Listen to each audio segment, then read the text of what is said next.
Hi, everyone who's been able to join us so far. Yeah? Are you able to hear me? Oh. Sorry, I think my voice is just lagging a little bit. So today, this is for the AI applications in the energy industry event with UQCS and UQCen.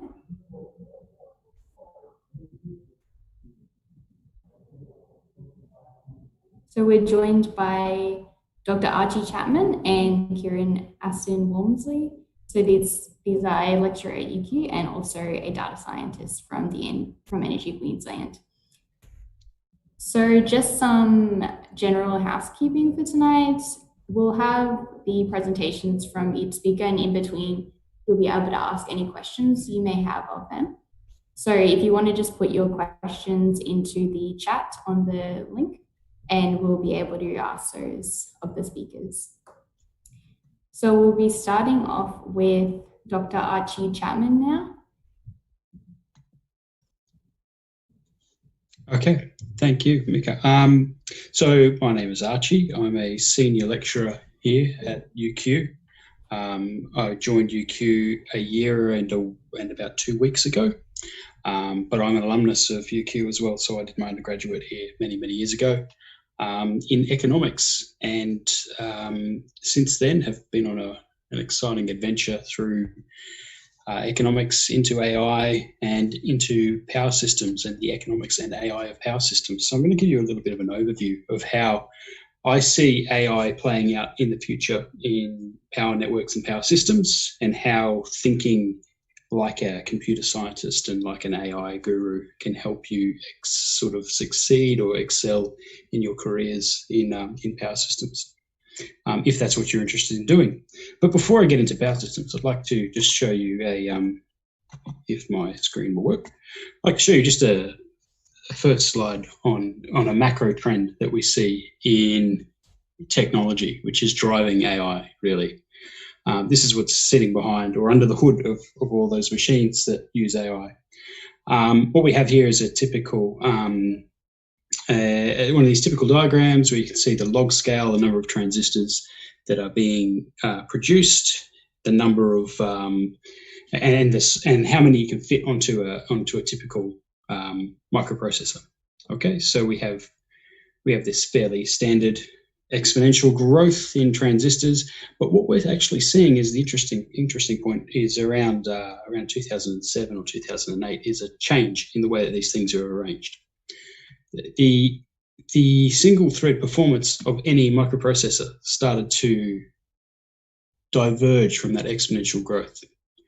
And the reason is mainly down to thermal constraints. You just can't get the heat away from these little pieces of silicon fast enough to make the logical cores or the individual pieces of hardware run any faster.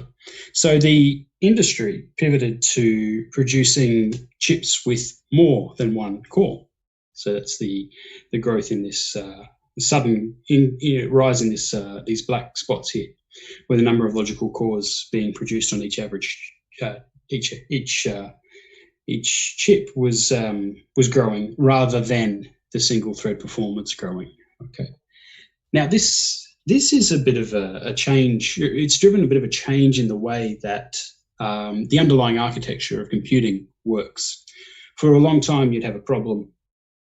As machines got more powerful, you could solve that problem more efficiently using your one single thread machine. Okay, but since about 2007, it's been realized that the way to get better performance out, given all the engineering constraints on the hardware, is to distribute the computation. And currently, a lot of this is done within a machine. So, I'm sitting here with an 8th generation i5 machine. So it's got how many cores on it, right? So it's a fairly standard thing to do. Even your phone will have several cores on it.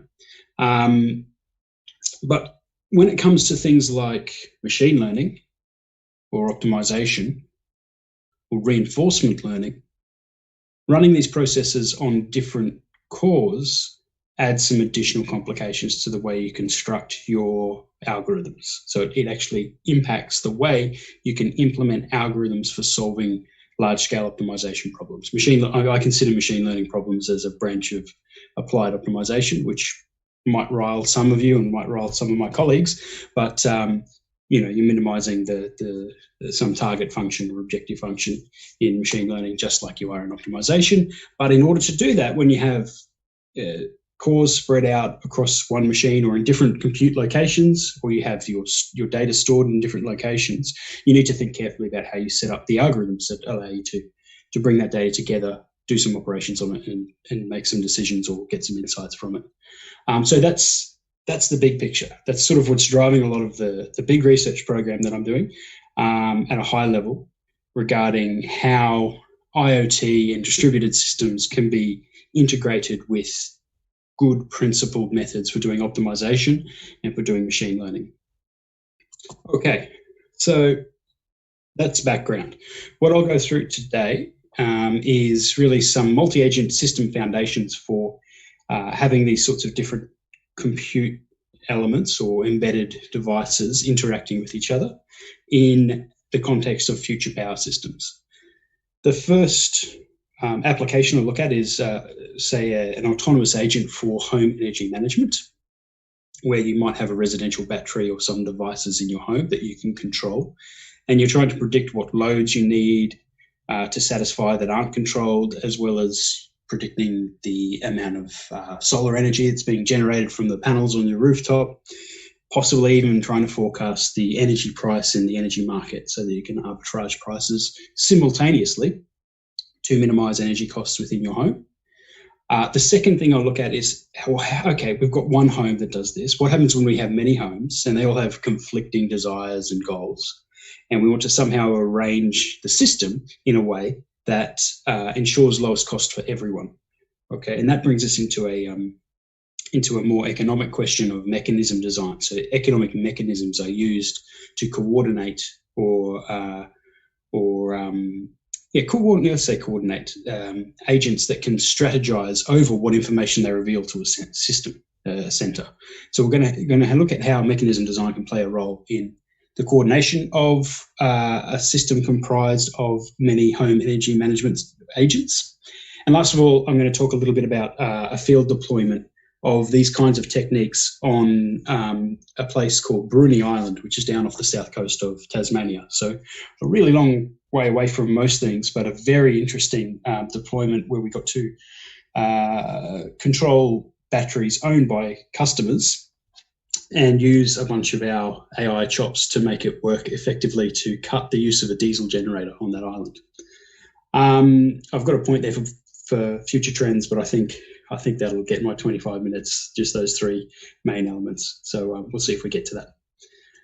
All right. So as I said, my background is as an economist and a computer scientist, and I work on sort of three areas: machine learning, optimization, and game theory. And I really work at the intersection of these three areas. So the intersection of machine learning and optimization, you might think of that as reinforcement learning. But then when you also throw on strategic or multi-agent elements on top of that, things get complicated quickly.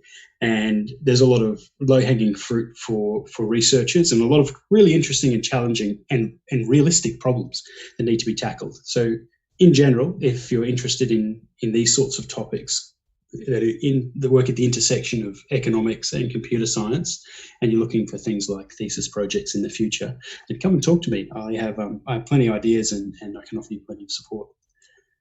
All right.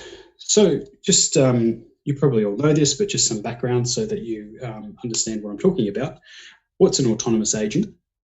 So an agent is an encapsulated, decision-making, self-driven, autonomous device or compute node or some sort of entity that has its own goals and rules, some internal state. It has some capacity to learn or filter information that's coming in, and it has some capacity to make decisions and actuate those decisions. Okay, so it has its own personal goals. It doesn't necessarily do what people ask it to if they don't also align with its goals. And it also might have an internal state which tells it what it can and can't do, which is hidden from the rest of the system. So the idea of an agent is similar to that of an object, like you get in object-oriented programming, but it encompasses a much stronger form of encapsulation, okay? Because you can't just reach in and grab the internal state of the agent. You're not, even by design, you can't design the agent to do this. The agent is actually acting on behalf of a human who might say, no, I don't want you to know about such and such within my home. Okay, so there's this stronger form of encapsulation around an agent.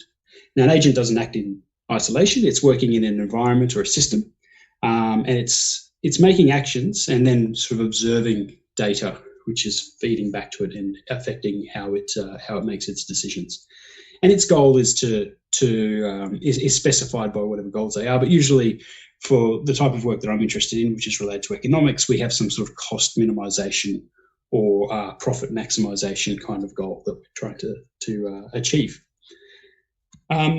Okay, so that was probably fairly common knowledge. Slightly more complicated is what happens when we have lots of these sorts of autonomous agents working together and they're interacting through some sort of coordination mechanism that might also represent a technical system, which is then also affected by the environment or some sort of external system. So what am I talking about here? So the technical system that I'm referring to there might be something like a power system, okay? So it might be a distribution network, or it might be at a higher level, it might be the transmission network. We're talking about the agents representing large-scale generators or any manner of things. But the idea here in multi-agent systems engineering is that we have the opportunity and the capacity to define and somehow engineer the coordination mechanism, which reflects or abides by the technical system within which it is operating. So in the context of a power system, we have things like the national electricity market. I don't expect many of you to know how that works under the hood, but effectively what it is it's a spot market that implements an optimization routine. And the optimization routine is a fairly standard looking optimization problem. There are constraints that represent physical characteristics of the power system. And there are costs which represent, or cost coefficients, which represent the bids from different generators. There is a level of demand that needs to be satisfied, which is estimated from the environment. And this optimization problem is solved periodically by the Australian Energy Market Operator every 5 minutes in order to set dispatch levels for different generators, and sometimes also some flexible loads that might be able to reduce their load in times of high price or system stress. Okay, so this is, in this way, the National Energy Market, the NEM, is a coordination mechanism that's been designed to admit the many agents representing generators into a technical system, that's the power network, in a way that the power network system is never, or hopefully is never imperiled or put into a dangerous state, but costs are minimized. Okay, so this is a very economic way of thinking about things, but it's also a very computational way of thinking about things, because there's always this underlying optimizer which is doing the market allocation. So this is what I'm interested in. I really love this stuff, where there's this interaction between the technical system, which has got physics and, you know, lots of equations and constraints, and there's also this economic aspect to it, and it all gets bundled up in a computational routine. Okay, things get complicated quickly, but they're also fascinating with the way you can explore them and how AI or optimization methods can be used to drive change or do things better than it might have been done in the past. Okay, so why does this matter? You may have noticed that there's a bit of a climate emergency going on in the world, and that electric power systems are both a cause but also a key to solving this sort of wicked problem that we're facing. So electrification is a pathway to decarbonisation. If we can electrify things like transport, cooking, space heating, a whole range of things which are currently done through gas and oil, as well as get rid of the coal and gas that's used in our electric power systems currently, then we have a nice pathway to removing a lot of the carbon emissions from our industrial systems. But this isn't going to come for free, right? This is going to be an expensive thing to do. For example, the Electricity Networks Australia group, which represent the electricity networks in Australia, and CSIRO forecast quite a large amount of expenditure on the energy system out to 2050. So $1 trillion. It sounds like something from a bad spoof of a spy movie. $1 trillion, but it's serious money, right? This is big money over the next 30 odd years to spend on reducing costs, or reducing the operating costs of power systems, and integrating renewables to the point where we have net zero emissions by 2050. Okay, now a big part of that is to actually use the devices that sit in people's homes to provide services back to the power system at a cheaper cost than using those services bought from things like, I don't know, gas generators. If we can harness the flexibility of things like hot water tanks and air conditioners, residential batteries, and in the near future, the charge profiles of electric vehicles, we can switch the power system around from one where currently what we have is the supply of energy is following the demand for energy. We can switch the power system around. The aim is to switch the power system around so that the demand for energy follows the supply of energy. So when the wind is blowing and the sun is out, everyone's charging up their batteries. Okay, and once we can do this, we can reduce costs for everyone, and we can radically reduce emissions from our industrial system across the board. So this is the why. Okay. The alternatives are to do things like invest more in the alternatives to using flexible loads are to invest more in things like flexible generation, like gas generators. Okay, so you will have seen in the news this week the federal government talking about investing in gas-fired generation assets. I would argue quite strongly that we can do all of that much cheaper by just tapping on the flexibility inherent in people's air conditioners. Okay. There's a bit of engineering that needs to be done, and there are different winners and losers out of that kind of a system. But the overall cost will be less if we use flexible loads rather than fast responding generators. I might skip over this slide a little bit more before I labour that point.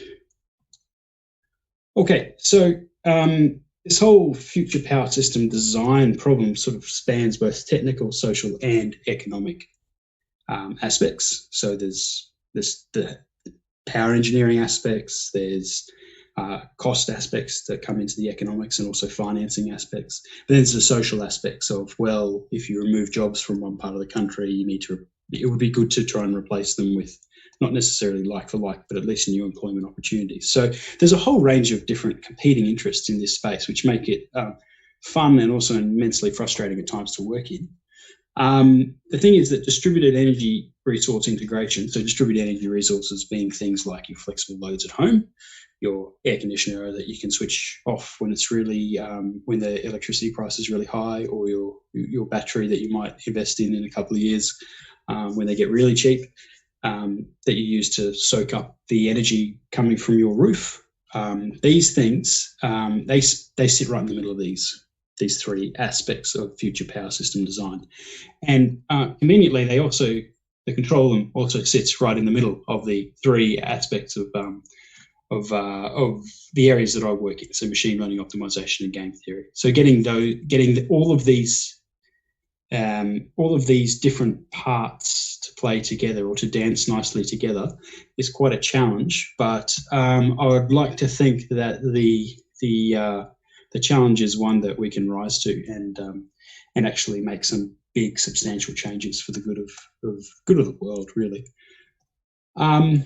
So now, with that behind me, I want to just talk about some of the little things, the little contributions that I've made to this sort of area recently, and how they might piece together to make some bigger changes, how they might fit in with what other people are doing in the world.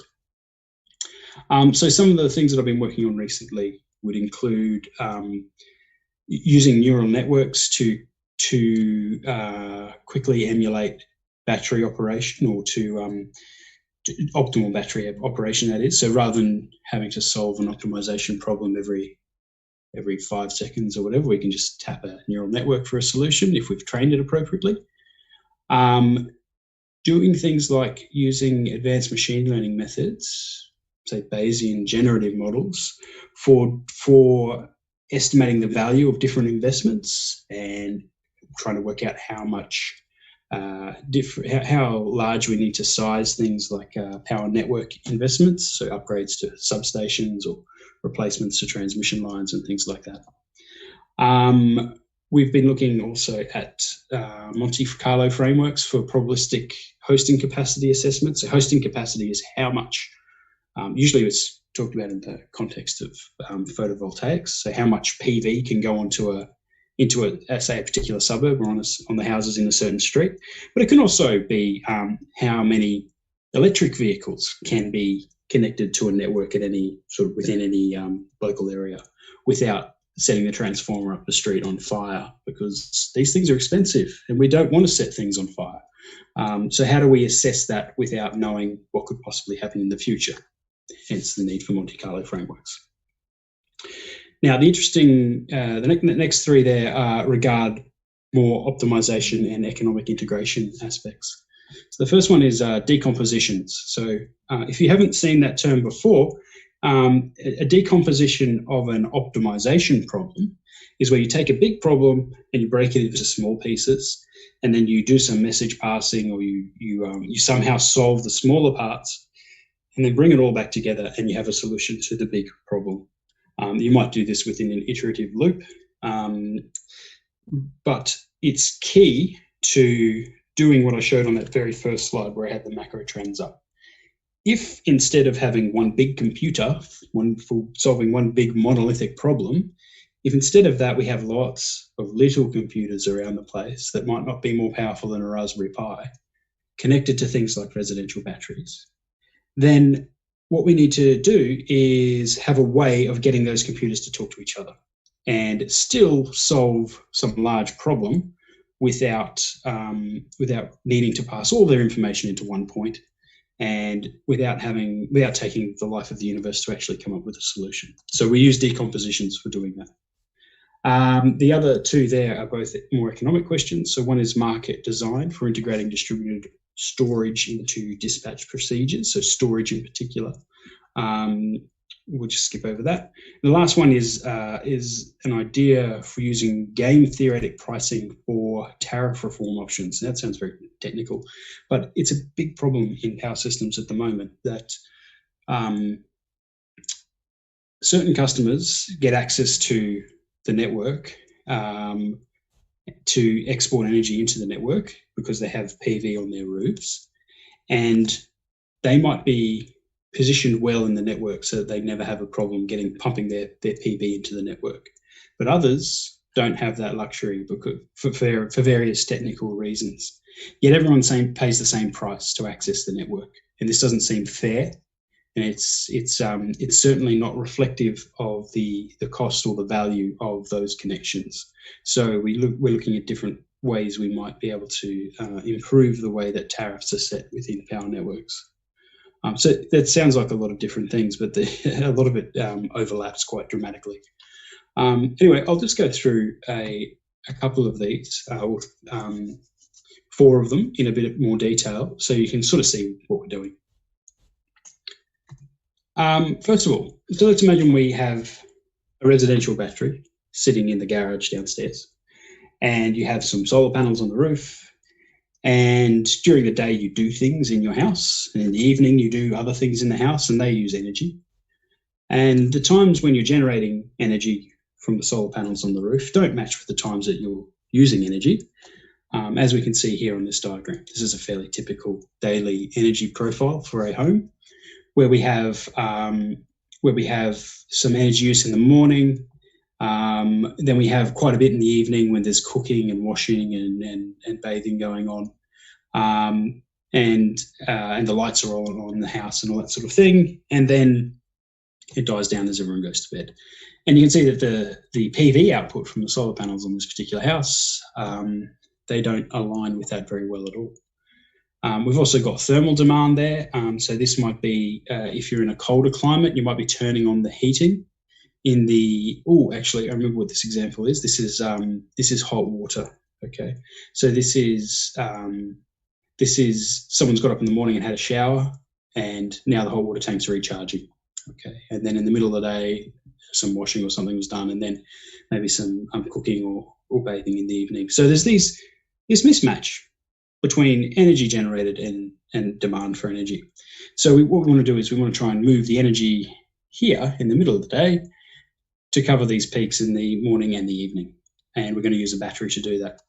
We can frame this problem as a sequential decision-making problem, where we're trying to minimize the expected cost of having to buy energy from the grid, subject to all the constraints that we have within our home. Okay, so that's how the battery operates, that the energy that's used is actually flowing into the house or from the battery at the right time, and a few other constraints. So this is a sequential decision problem that we might call a Markov decision process, and we're trying to solve this. However, we're making this decision under uncertainty, hence the expectation, and we need some model of how this omega here is telling us that the state of the world is different and it's subject to random perturbations. So we need some model of how the world changes over time. So how are we going to model how the world might be different over time or at different times of the day? One approach that we've used is to use kernel regression methods. So we use kernel regressors at each hour of the day over representative day over a year where the days were clustered into things like weekends or weekdays, and then looked at the that works for the load, I should say, and we look at the load profiles. This is in say B and D here. Look at the load profiles and how they might vary day to day or hour to hour. And these kernel estimates then give us the expectation or the distribution of different loads and also PV outputs. We do our optimization against this, and that becomes quite tricky, right? Because there's no closed forms here. We have to do a lot of sequential sampling and scenario-based optimization to make this work. So the specific method that we made use of was an approximate dynamic programming method where we did some tricks, basically. So those of you who know dynamic programming know that it doesn't work very well when you have large state and action spaces, and when you have discretized continuous action and state spaces, you have a big problem. So we found a way of getting around that by approximating the state and action spaces and the values of those using various functional approximators. And our optimizer was able to reduce costs over simpler optimization methods and also over the baseline of a very simple heuristic. So this is a good thing, right? We can save customers who invest in batteries more money than if they just operate their battery with the out-of-the-box program unit using our advanced optimization methods. So that's a win. We're happy with that. The problem with that is that it takes a long time to run. So actually solving the optimization problem, to do this in simulation for a year took about 60 hours. 60 hours of computation on a big machine, a big, powerful machine.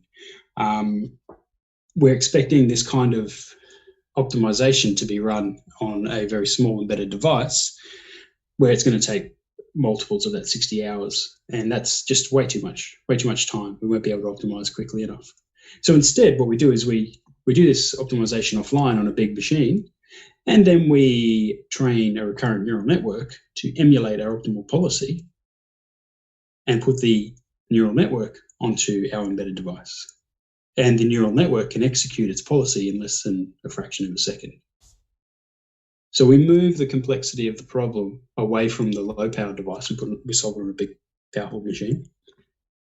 We put the neural network that we've trained onto the low-powered device. It's dead easy to run that.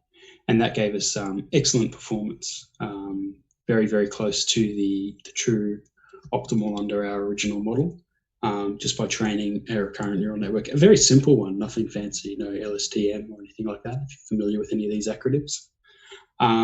So that was really effective, a really effective way of removing the computational complexity from our online optimization problem by training a neural network. I think that sort of approach has more widespread application. Okay, I'm cognizant of the time, and I'm eating into Kieran's time, and I'm not very far through where I want to be. So I'll go quickly over the next couple of things. The second type of problem that we looked at, or that I want to talk about tonight, is that of what we call demand response aggregation. Now, this is a setting where we want to get lots of different homes or businesses, factories, commercial buildings to interact and aggregate their ability to respond to, say, wholesale market prices in a coordinated way. And this gets tricky, okay? It gets tricky because the different customers can game the system. Okay, they can tell you that they're going to have energy and they're not have energy, or they can tell you the other way around. They can team up together to confuse the pricing mechanism. There's a bunch of things they can do to make more money than they really should be getting for the service they're providing. So for that reason, well, to start with, let's assume that that they are all being nice. They're all playing they're not playing the game. They're all being cooperative, and we have all their information that we need to do an optimization problem. We still have this big problem. Okay, this big problem is that power systems are comprised of networks. So you've seen the poles and wires around the place, right? These are networks. So we can't just lump these all into a matrix. They're connected by sparse networks. And to do optimization on these sorts of networks gets tricky. And each of these homes might also be represented by a computational agent of its own. So we need some way of decomposing the big optimization problem. The methods that we've been investigating are based around message passing. So where we pass different. I've realized now that this diagram here is going to be completely baffling to you if you have never seen a power system before. But if you've seen power systems, you're probably thinking, well, at least you can recognize some of the terms that are up there. This is just real and reactive power flows along power lines and the voltage angles and voltages at different buses. Okay, that makes no sense to you? Don't worry, it's not too important. The important thing is to note that what we're using are dual decomposition methods. So we solve a primal problem where we allocate variables to values, and then we solve a dual problem where we set prices. And we iterate over these prices, passing prices and values back between the components within our system in a fairly sophisticated way, such that the overall message passing scheme converges.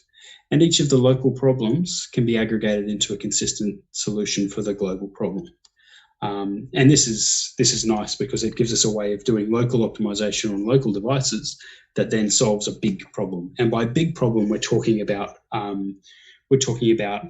power systems with tens of thousands of buses. So a bus is a connection point on a power line.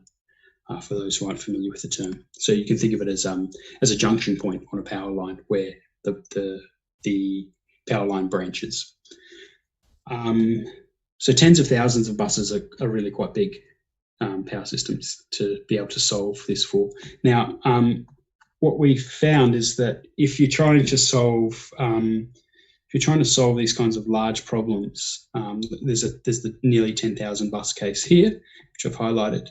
If you're trying to solve these using a standard message passing scheme, we're talking about 20 minutes to solve it. But if you have access to lots of parallel computation power, even if that parallel computation power is low, we can still solve these things in a few minutes. Okay, these results are from a couple of years ago, and my colleague who does the tests on this and has been refining the algorithms is telling me he's been able to speed this up an order of magnitude again, which is these are serious improvements, and they allow us to then integrate distributed energy resources into power systems in a way that gets us to minimize costs for everyone. And that's what we're all about, okay, is minimizing costs while not having to rely on coal-fired generators and gas generators. Instead, we're using distributed energy resources to provide those services.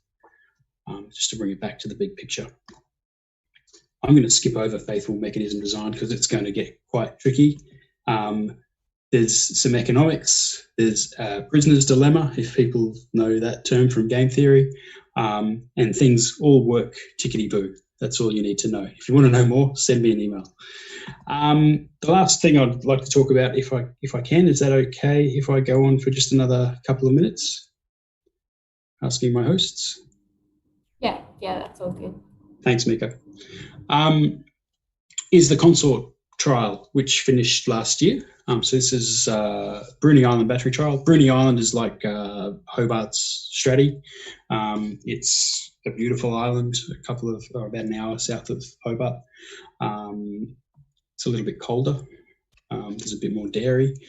And they have a big diesel generator over there that runs the island when there's a lot of holiday makers on the island. Okay, and so it was running 40 or 50 hours a year, but it was costing a lot of money to the local network company, which is Tas Networks, because they always had to have someone over there on standby just in case it didn't turn on when it needed to turn on. So they have this person living over there to go and turn on the diesel generator for those 40 or 50 hours a year. Okay, and the diesel itself is pretty expensive because you've got to barge to get it over there. And so we thought we can do better. We can do better because we can put batteries into people's homes, and then when the network needs the battery, we can tap on the battery to supply the network rather than the home. But to make this work, we need to be able to coordinate the batteries because we don't want to set fire to any transformers in the power network. And we also want to price things appropriately so that the customers get paid a fair amount for the support that they provide to the network. So there's a few conflicting demands and quite a few interesting AI type challenges in there. Just to give you an idea, this is Bruny Island. It's a long, skinny island. That poses problems for power networks because the long length and skinniness of the network is a problem in itself. The diesel generators in the middle here. There's batteries that were spread all around the island, and we need to coordinate these batteries to minimise the cost of running the diesel generator without violating any voltage constraints on these long, skinny power lines, which are subject to some pretty dramatic voltage variations. But the biggest issue was that this undersea cable up here was sort of 50 years old, and it was quite current constrained, so we couldn't put too much current through it. If we did, the risk was it would be irreparably damaged and it would be millions of dollars to replace it. So we don't want that to happen. We want to use the batteries to minimise the cost of the diesel generator, but not actually burn out the cable. I won't go into any more technical detail than that. What we did to price the value of the support provided by the batteries was to use some very cool game theory called cooperative games, and a solution concept in there called the Shapley value. Now, the Shapley value is a fair way of dividing some reward for achieving some collective goal. In our context, it was not having to turn on the diesel generator was the goal, and there'd be some amount of money saved if we could do that collectively. And this funky looking equation here gives us the division of the reward that we get for not turning on the battery. Okay. The problem with this functional form here, and it's not obvious immediately, is that this N here is a power set. It's a power set of the number of agents in the system. For us, that was 34, and the size of a power set is 2 to the number of elements in the underlying set. So 2 to the 34 is a very big number. I'm sure you can appreciate that. So in order to estimate, we can't directly enumerate this thing, okay, because we'd need to do 2 to the 34 evaluations, where each of the evaluations involved solving 2 of the kinds of optimization problems I was talking about just before. So it's like 14 billion things that take 5 minutes to run each. So forget that. Instead, we estimate it. And that's fine. That's a perfectly fine thing to do. The catch is we wanted to estimate this thing efficiently, so we use what we call multi-arm bandits to look at what areas of this set were the things that we should explore more because they have higher variance. So if you've seen multi-arm bandits before, that at some level hopefully makes some sense. We were using them in quite a novel context, doing this Shapley value and estimation. What we found was that we could then map back, we could explain the way the Shapley value paid customers according to things that made sense to people intuitively. So if your battery was really full of energy at the time that the network needed energy, then you got paid more. Okay, that makes sense. If your battery was a long way away from sort of at the fringe of the grid, away from where the undersea cable is, you also got paid more because not only was it the energy that you pumped into the system, but it was also the losses on the network were reduced by you pumping energy into the system. But if you were on, so the electricity system has 3 phases. That's the 3 wires you see on the poles, which I'm sure Kieran can tell you more about than I can. If you're on a phase that's not actually getting close to violating the current constraint on the undersea cable, then you don't get paid much at all. Okay, so there's some nice intuitive things that came out of making use of this particular solution concept or allocation rule. I have gone way over time, so I'm not going to go into that in any detail. I'm just going to jump back to this this slide here and just reinforce the point that what I've been talking about there in power systems has more general, a more general interpretation. So in all sorts of systems, what we're seeing is a move to distributed optimization, distributed coordination, and distributed learning. And a lot of that's driven by IoT, but also the underlying architecture of computing machines themselves. And the algorithms that support computation on these new architectures or emerging architectures is a little bit different to what you find in the standard textbooks and the standard optimization approaches that are out there. And there's a lot of good and interesting work that can be done in this space. So I'll stop there and apologise for running over time. Thank you. Thank you, Archie, for that presentation.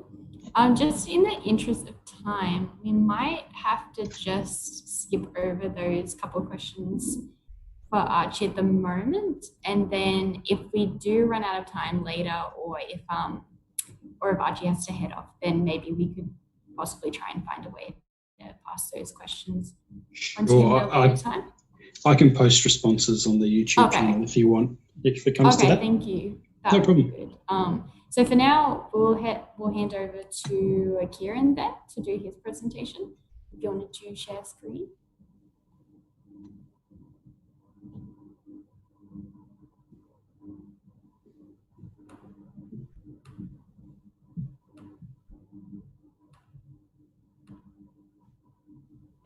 Okay, can you see my screen? Yes. Great. Okay. Hi everybody. My name's Kieran. I'm going to talk to you about an Energy Queensland project that we've been working on for a little while now, to do with how we can inspect poles using AI.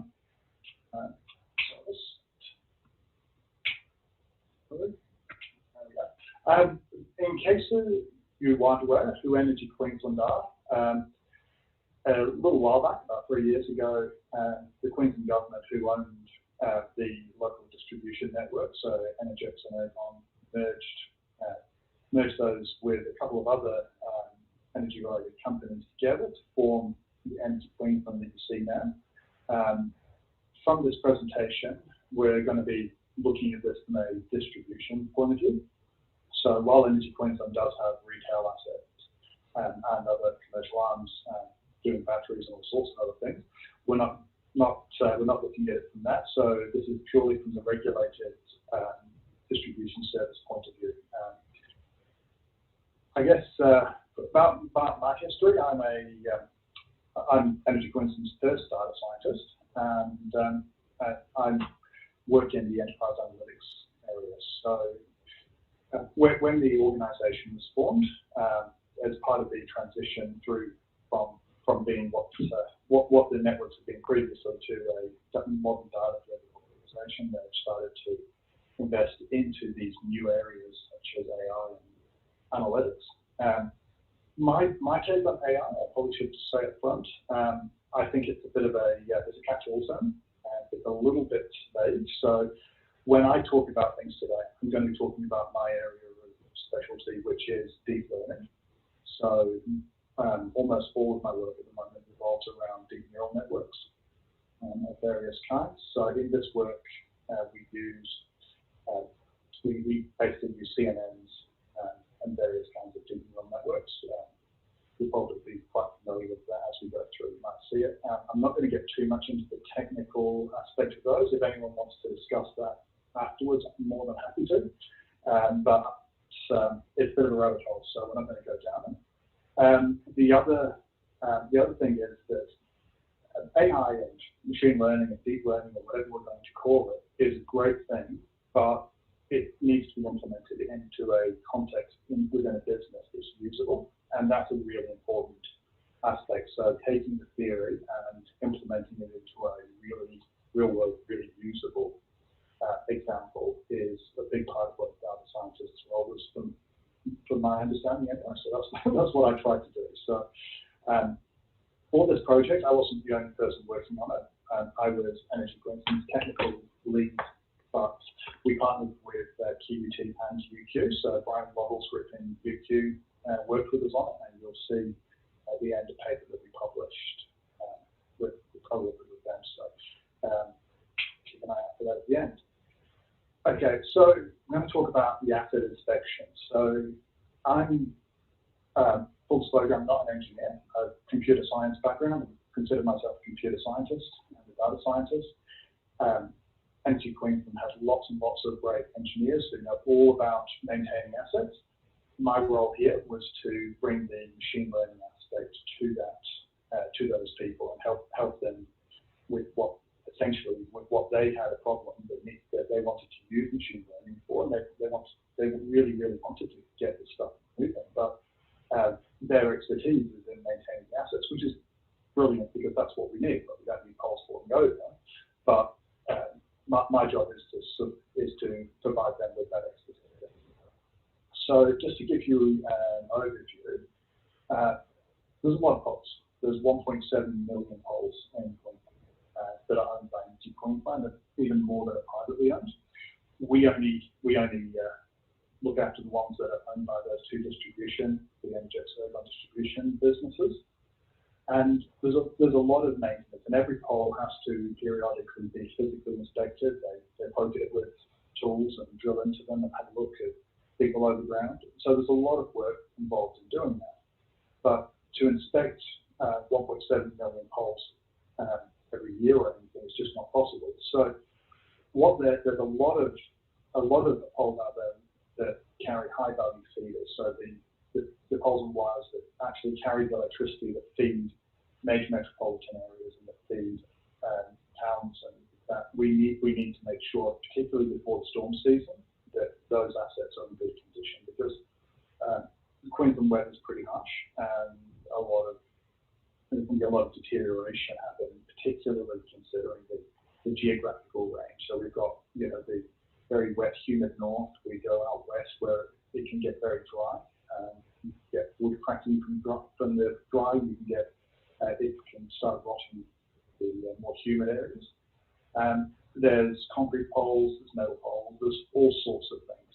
And because of the huge number of assets that we have out there, there's all sorts of really odd things that happen to them. So lightning strikes are not uncommon, because if you have a 1 in a million chance of something happening to a pole in 1 year, we're going to see that once or twice every year.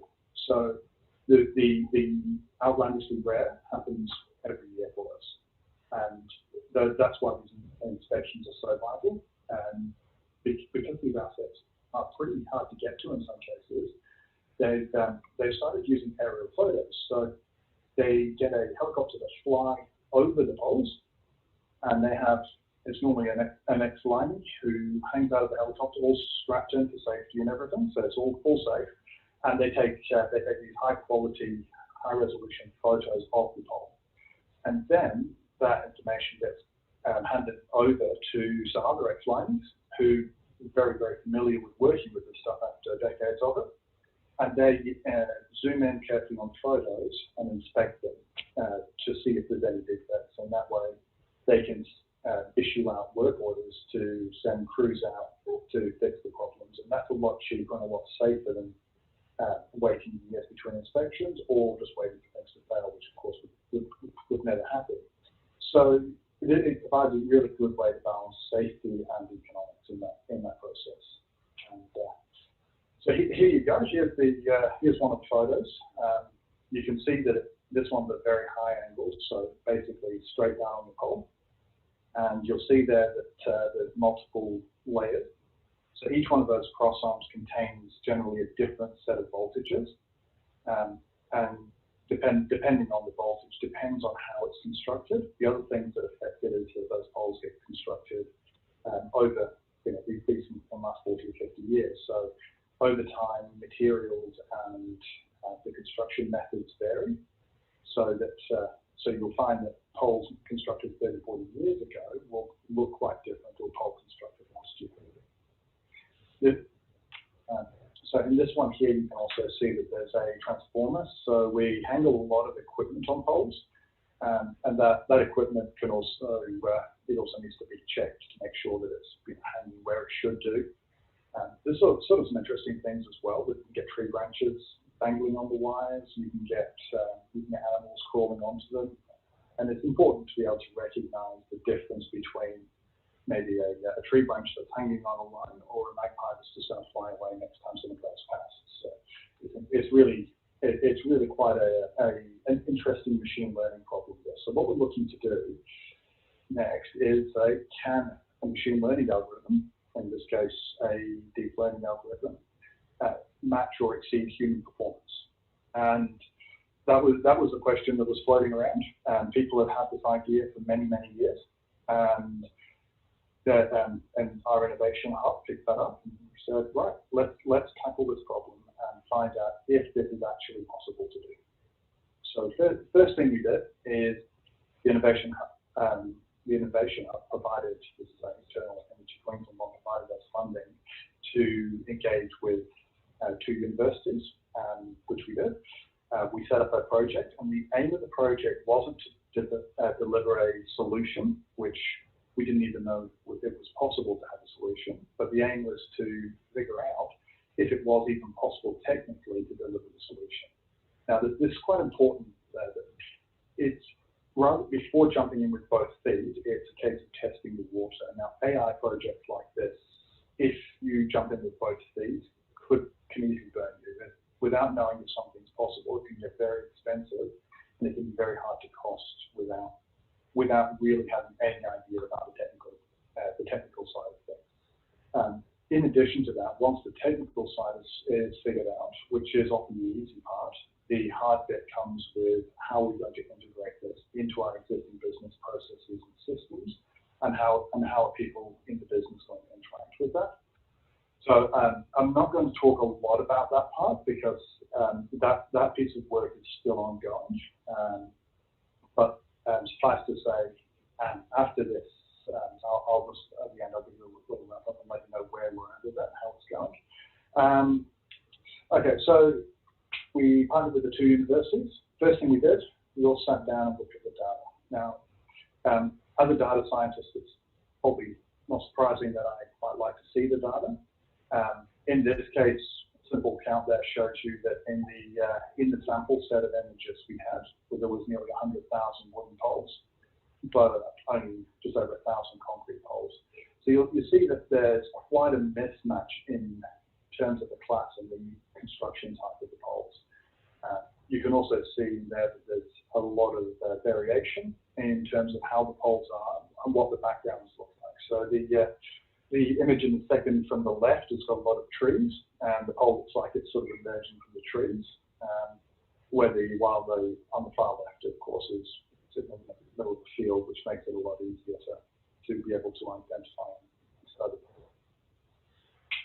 Okay, so because there's so much background noise, we have to get rid of that background. And you can see there that the pole itself, depending on the image, can often be less than half the actual photo. So there's 2 ways you can do this, or 2 commonly accepted ways in the machine learning community. One is to provide pixel-wire segmentation, and the other one is to put bounding boxes.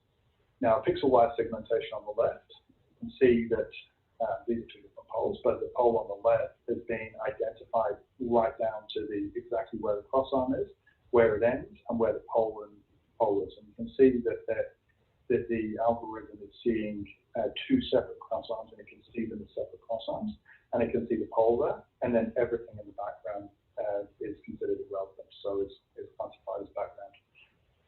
The benefit to this system is very much that there is no background logic showing up in that image.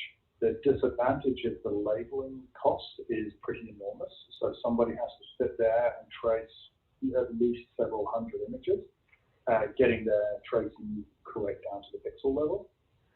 The one on the right, bounding box, that provides a much simpler method. You pretty much just grab your mouse and go bang, and you're done. It takes a couple of seconds, and you've got it around there. The disadvantage to that, of course, is, as you can see, if you crop down just the green box, you're going to still have a lot of background clutter involved. and we don't know exactly where in the image the important things are. So it's a lot of the time it's a trade-off between what's economically viable in terms of paying for labeling and what is actually practical to use in terms of machine learning. So the general rule would be you would use the least expensive labeling method that you could get away with. Obviously, you wouldn't want to overdo that. In this work, we were not sure which we could use, so we actually tried both methods, and this is part of the exploration. There was two teams at the two different universities working in different ways on slightly different aspects of the same problem, and everyone was communicating and sharing their findings and helping each other out, which was really good. Okay, so here's some of the real-world challenges that we come across. You'll see the image on the left. We've used the bounding box approach, and then out of that bounding box approach, we tiled the images. And then, if you notice the middle cross arm, it might be quite hard to see, but you'll see the center cross arm there that is almost impossible to see because it's slightly weathered on top and is on a concrete aggregate driveway, so it's very hard to see, and the machine learning missed it entirely. On the right-hand side, you'll also see that the fence in the background has been picked up as being a cross arm as well. What it seems to be is that the algorithm's looking for a background of wood or something similar and lines going across it. When it sees those things, it labels it. These images also kind of show the next big issue that we found. These poles are absolutely, or these pictures of poles are absolutely enormous, so about 24 megapixels each. The standard BNN or CNN is likely to accept something around 224 by 224 pixels across the three color layers. These images are just far too big to be fed into those directly. The best scenario, the only scenario, is to perform a zooming method. So what we do for that is as we go through, we take the region identified in low resolution, so we shrink the whole image down. Now, that has the effect of losing a lot of the details. So that image is not anywhere near detailed enough to see defects, but what it is detailed enough to do is figure out the difference between the pole, the cross arm, and everything else that we don't really care about, that's the red from the previous image where all that background. Once we've gotten those areas back from that segmentation component, we then start to provide tiles. So you can see here that the tiles laid across these large images are actually quite small compared to the entire image. That provides us with what we'll describe as a weak labeling problem. The images, we know that somewhere in the image is a defect, but we don't know exactly where. So these images were all labeled by humans. And when these humans labeled them, they would say things like P1 defect on primary voltage or something like that, which to them makes sense, but to you and I, into machine learning, it may not be immediately apparent what's going on where. So trying to convert from probably a technical jargon into something that we can put into a machine learning algorithm. There are various NLP approaches. We chose not to use those on the basis that the comments were very cryptic, and we probably didn't have enough technical information to really work on that properly. So we decided that the best way was to actually use a weak labeling scenario. So we've taken these images, tiled them out, and this is where the images that have come through from the segmentation can be, this Pixelwire segmentation can be much more useful because we can throw away any images that are not 100% based on a cross arm or pole, and that will help us then see any the defects as they come through. The next slide here, you can just see it all running together. There's the image. on the far left, we shrunk it down. We performed the Pixelwire segmentation and labeled the pole and the cross arm. So we've highlighted those in green and red. Anything that's not green and red, it doesn't really care about and throws away. There's some morphological transformations that you can then use to get rid of, if you notice on that second image along, there's some green sitting on the gutter of the building. That can be using just traditional image processing, and we can just get rid of those. So basically, we just do some morphological transformations which clean up tiny areas. We can close any holes, and we can basically smooth the edges of the segments very easily and very efficiently doing that. Once we've got that left, we can then apply the tiles just across the segments we want, which, as you can see on the third image, we find just the bits we want. And on the fourth image, you'll see exactly what falls out of that process, where we actually have a nice, neat image of the cross arm. And that image is in full resolution, and we crop those out of the full resolution that's able to be supported by the classification engine that we're using, which is normally 224 by 224. Okay, that is the end of the classification part. So using that method, we were able to get very accurate results. And the results are definitely able to rival human performance, although it would be quite a lot of work to be able to exceed the human performance. But it was enough for us to know that using a machine learning or AI approach to do the inspections was very valid, and it was something that it was definitely worth the business investing in, because we'd be able to do the inspections cheaper and faster.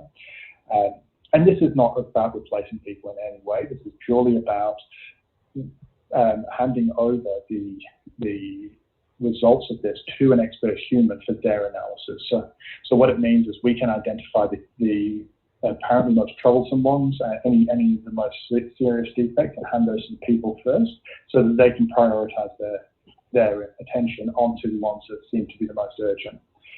It also means that it saves them having to label something if they just have to double check and confirm that the machine learning algorithm's got it right. So that's the intended outcome, to speed the process and assist the people. And it may, in some cases, even help them by helping them identify things that they may have been unsure about or may have not seen previously. So that's the goal here, is to add to the safety and speed and efficiency of that process, so they can obviously process more images if they're assisted by the machine learning algorithms. The next part is, and this part here was actually Brian Lovell's group led this work, so I'm talking about his work here. You can see the problem we wanted to solve was, how do we find something that doesn't exist? So poles or wooden poles all have a metal cap. It's just literally a piece of metal that's bent over and nailed in to prevent water getting into the top of the pole. Sometimes through various weather events or maybe sometimes animal activity, the caps can end up coming off, and that exposes the top of the pole to a lot of weathering, and that can lead to the pole sort of becoming rotten prematurely. It's quite a simple thing to fix. Somebody just pops a new cap on it. So it's one of those things that if we can identify it early, we can pop a new cap on and save the pole, which is a really valuable thing for the business to do, and it's an inexpensive thing to replace a cap compared to digging out the whole pole and putting a brand new one in. So the question is, how do we find something that doesn't actually exist? And the answer in this case was, well, we want to find where the top of the pole is. So there's a zoom-in method that was used to find this. So you'll notice here there's two different example images. One's from the side and one is from the top. Now, this was an ideal situation to use bounding boxes rather than the segmentation we use when we're looking for the cross-arm defects. This method basically says, okay, in that entire image on the left you're seeing there, how much of it is a pole? And the answer is probably about 10 to 20%. So there's about 80 or 90% of the image we can instantly throw away. There's no point in looking for a pole cap in any of those places. So bang, they're gone, and now we have the image that on the right-hand side. What we then do is We can then find the top of the pole using the next step in the process. Once you've found the top of the pole, you can then look for a pole cap and detect whether there's a cap on the top of the pole or not. And here is the method. So we used, in order to do this one, we used several different sort of, it was part of the exploration. Basically, the process that won out in the end was a faster RCNN with a VGG16 network supporting that. I'm not sure if people are aware of faster RCNN, but it's a way to get region proposals in a very low-cost manner. Again, if anyone wants to discuss the technical components, I'm happy to do that, but I'm going to bypass them all for now. But what the upshot is we're able to work quickly and efficiently, because remembering we're talking about 100,000 poles to look at here, we're able to quickly and efficiently identify the top of the pole and identify with very high levels of accuracy where the pole cap is. So, and here's an example of the whole process in action. So we pick out the pole, crop the image down, pick out the top of the pole, run a detector on the top of the pole, and you'll see there's one that's missing its cap, and then there's one that's got a cap on. So the one that's missing its cap there, you can see that the water's starting to attack it. So we'll get a crew, well, we would have had a crew out there to sort that out and put a new cap on to keep it all safe.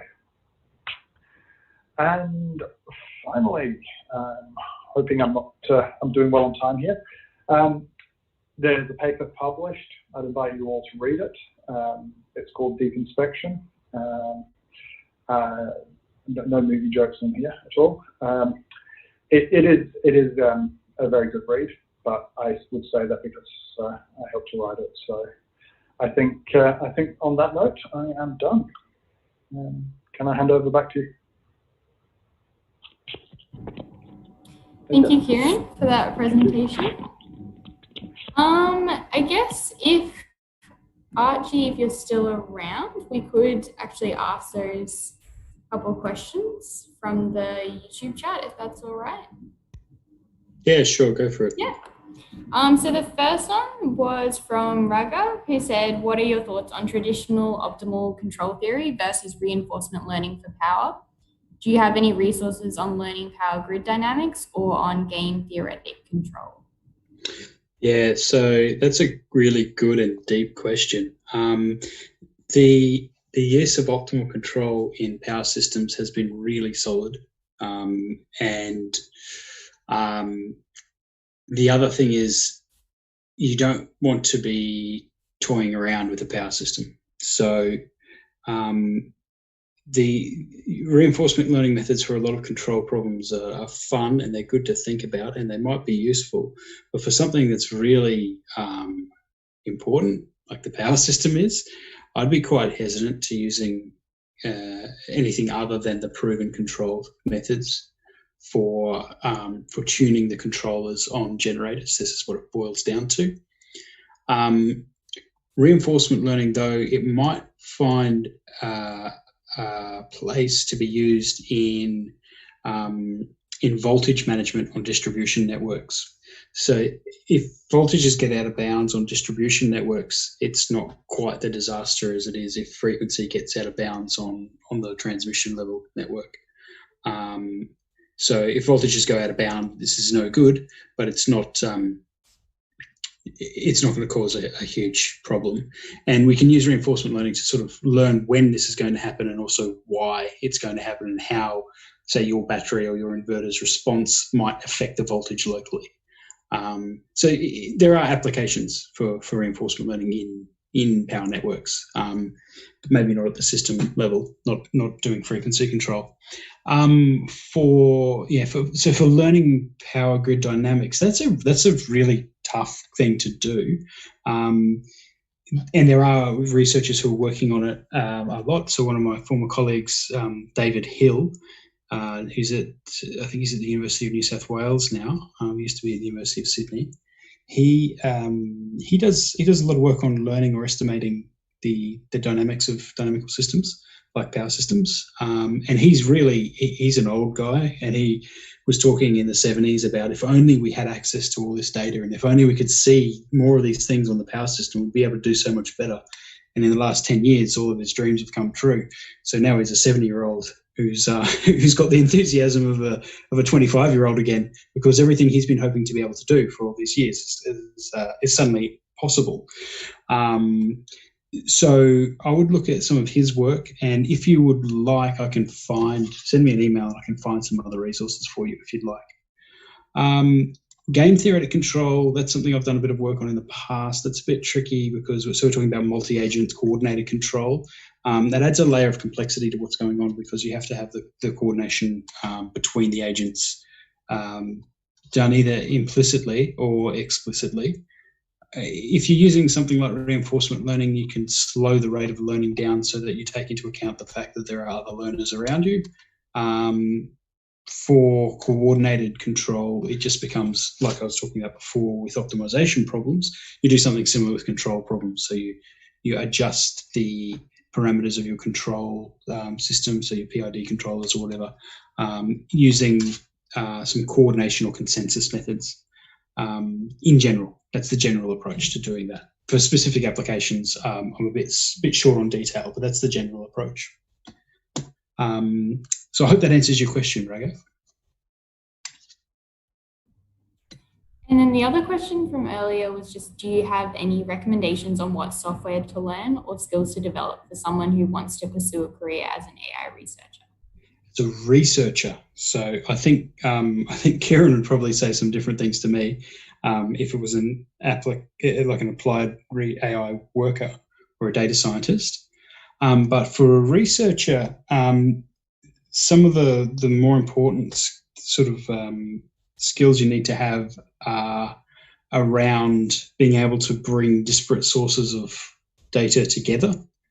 And really, this is going to sound like such a cop-out, but the best tool really for doing that is going to be Python, right? So handling all sorts of different sources of data is always a headache. And the easiest way I've found to do that is to use Python, because you can do anything you want with it.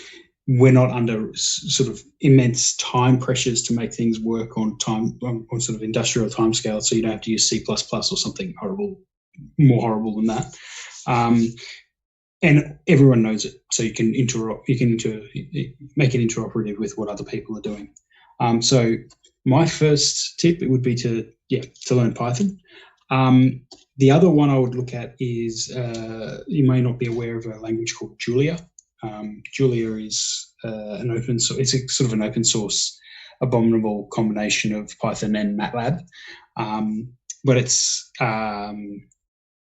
set up for numerical computation. It's actually really quick. It's kind of its compute power or compute speeds sort of comparable to C, which is what you want when you want to do lots of scenario studies or get statistical significance on your methods. You want to be able to run things really fast, and so Julia is good for that. So for my two tips would be Python and Julia.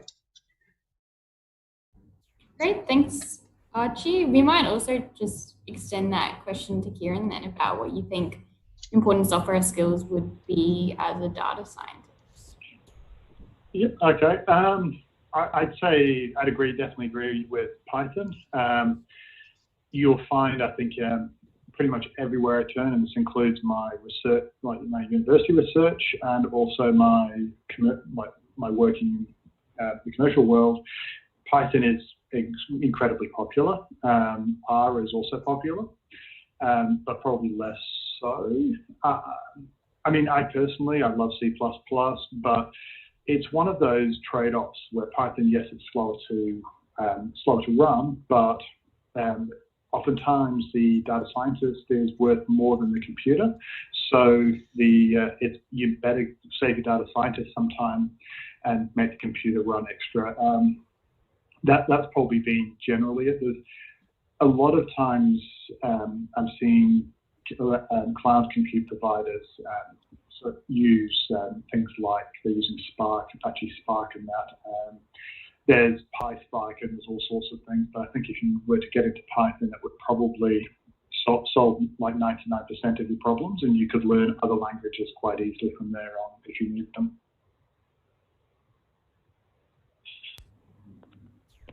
Great, thank you, Kieran. So there aren't any other questions at the moment, and we've gone a bit over time, so we might wrap up there then. But thank you, Archie and Kieran, for your presentations. They were definitely very informative and have given us some insight into those AI applications in the energy industry. So thank you for taking the time to speak to us tonight. You're most welcome. Sorry for running over time. That was all my fault. Kieran was on the money. Thank you. That's okay. And then thank you everyone for joining us. So we will wrap up there. Thank you.